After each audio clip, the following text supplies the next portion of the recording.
प्यारे बच्चों, हिंदी की क्लास में आपका स्वागत है। आज हम लोग रूपक अलंकार पढ़ेंगे। बच्चों, हम लोग पहले रूपक अलंकार की परिभाषा पढ़ लेते हैं, इसके बाद हम इसको समझेंगे। बहुत ही सरल और आसान अलंकार है। जहाँ उपमेय में उपमान का भेद रहित आरोप हो, वहाँ रूपक अलंकार होता है।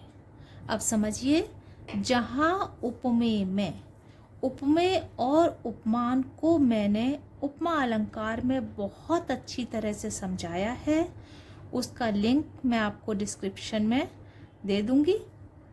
तो जहाँ उपमेय में, उपमेय क्या होता है?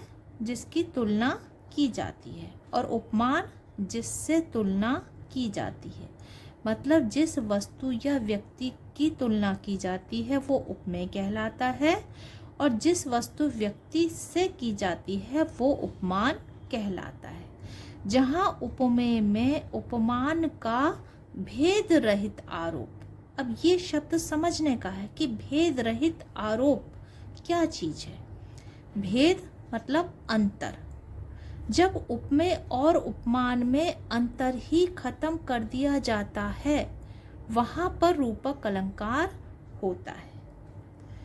उदाहरण से और अच्छी तरह से समझ में आ जाएगा। चरण कमल बंदों हरि राई। इसमें कवि कहते हैं कि मैं चरण कमलों की, प्रभु के, हरि माने ईश्वर, प्रभु ईश्वर के चरण कमलों की वंदना करता हूँ। अब चरण जो कि उपमेय है और कमल उपमान है, इन दोनों का अंतर ही खत्म कर दिया। ये नहीं कहा कि जो चरण कमल के समान सुंदर हैं, सीधे कह दिया जो चरण कमल ही हैं।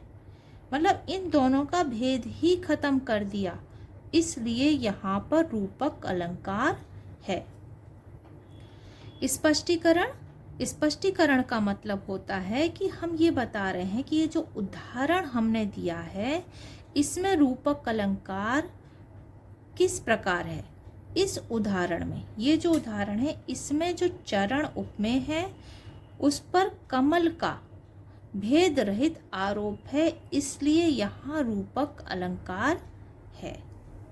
पेपर में आपको इतना लिखना ही काफ़ी है।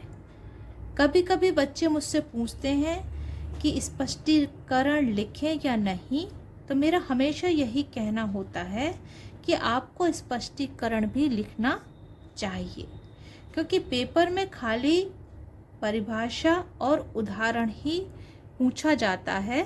प्रश्न ये आता है कि रूपक अलंकार की परिभाषा और उदाहरण लिखिए, लेकिन आपको स्पष्टीकरण भी लिखना चाहिए, जिससे कि आपका आधा नंबर भी ना कटे। एक उदाहरण और समझ लेते हैं, जिससे तुम लोग की और अच्छी तरह से समझ में आ जाएगा। मैया मैं तो चंद्र खिलौना ले हूँ। कृष्ण जी अपनी मैया से जिद कर रहे हैं कि मुझे चंद्र खिलौना चाहिए। मतलब चंद्रमा को वो क्या समझ रहे हैं? खिलौना। तो चंद्रमा पर खिलौने का भेद रहित आरोप है। यहाँ पर चंद्रमा और खिलौने के अंतर को, भेद को खत्म कर दिया गया। सीधे कहा गया कि चंद्रमा खिलौना ही है, वो मुझे चाहिए। इसलिए यहाँ पर रूपक अलंकार है। आशा है बच्चों, आप लोग को ये अलंकार बहुत अच्छे से समझ में आ गया होगा।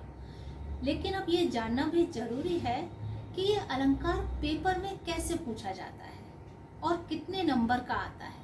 तो पेपर में ये 2 नंबर का आता है, लेकिन जैसा कि तुम जानते हो कि बूंद बूंद से घड़ा भरता है, इसलिए 2-2 नंबर के क्वेश्चन, 1-1 नंबर के क्वेश्चन करने बहुत ज़रूरी हैं। और ये पेपर में 100% आता है, इसलिए इसको सीखना बहुत ज़रूरी है। तो मैं आपको बता रही थी पेपर में किस तरह से पूछते हैं। पेपर में 2 तरह से ये पूछा जा सकता है। एक तो परिभाषा और उदाहरण, दूसरा तरीका है कि कोई उदाहरण आपको दे दिया और फिर आपसे पूछा जाए कि इसमें कौन सा अलंकार है। 12th क्लास के बच्चों के लिए एक और तरीके से पूछा जा सकता है। हो सकता है ऊपर दिया हो और नीचे फिर ऑप्शन दिए हों कि कौन सा अलंकार है, और उसमें से एक आपको सही को चुनना हो। ठीक है, अगर आपको कुछ समस्या हो, कुछ पूछना हो, तो आप मुझे कमेंट करके पूछ सकते हैं। धन्यवाद।